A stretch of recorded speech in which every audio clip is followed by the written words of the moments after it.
ನಮಸ್ಕಾರ, ನೀವು ನೋಡ್ತಾ ಇದ್ದೀರಾ ನ್ಯೂಸ್ ಫಸ್ಟ್. ನಾನು ವಿದ್ಯಶ್ರೀ. ಮೊದಲಿಗೆ ಈ ಕ್ಷಣದ ಹೆಡ್ಲೈನ್ಸ್. ಕದನ ವಿರಾಮವಷ್ಟೇ ಅಂತ್ಯವಲ್ಲ, ಆಪರೇಷನ್ ಸಿಂಧೂರ ನಿಂತಿಲ್ಲ. ಭಾರತೀಯ ವಾಯುಪಡೆಯ ಕಾರ್ಯಾಚರಣೆಗಳು ಇನ್ನೂ ನಡೀತಾ ಇವೆ. ಟ್ವೀಟ್ ಮಾಡಿದ ಐಎಎಫ್, ಪ್ರಚೋದಿಸಿದ್ರೆ ಪಾಕ್ಗೆ ತಕ್ಕ ಶಾಸ್ತಿ ಅಂತ ಸಂದೇಶ ರವಾನೆ.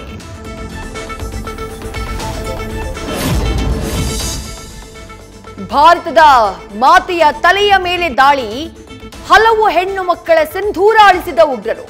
ಆಪರೇಷನ್ ಸಿಂಧೂರದ ಮೂಲಕವೇ ನ್ಯಾಯ ಕೊಡಿಸಿದ್ದೇವೆ. ಕದನ ವಿರಾಮ ಘೋಷಣೆ ಬಳಿಕ ರಕ್ಷಣಾ ಸಚಿವ ರಾಜನಾಥ್ ಸಿಂಗ್ ಮೊದಲ ಪ್ರತಿಕ್ರಿಯೆ. ಭಾರತದ ರೌದ್ರಾವತಾರದಿಂದ ಪಾಕಿಸ್ತಾನಕ್ಕೆ ದಯನೀಯ ಸ್ಥಿತಿ.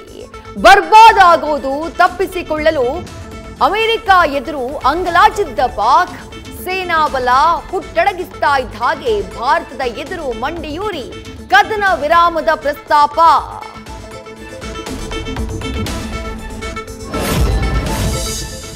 ಪಾಕ್ ಮೇಲೆ ಭಾರತದ ದಾಳಿಯಲ್ಲಿ ಚೀನಾ ಶಸ್ತ್ರಗಳು ಫೇಲ್. ಪಾಕಿಸ್ತಾನದಲ್ಲಿ ಹೂಡಿಕೆ ಮಾಡಿದ್ದಕ್ಕೂ ಪೆಟ್ಟು ಬೀಳುವ ಆತಂಕ. ಶಾಂತಿ ಕಾಪಾಡಿ ಅಂತ ಭಾರತಕ್ಕೆ ಕರೆ ಮಾಡಿದ ಚೀನಾ, ಯುದ್ಧ ಬಯಸಿದ್ದು ನಾವಲ್ಲ ಅಂತ ದೋವಲ್ ಖಡಕ್ ಉತ್ತರ. ನ್ಯೂಸ್ ಫಸ್ಟ್, ನಿರ್ಭೀತಿಯಿಂದ ನಿಮ್ಮ ಪರವಾಗಿ.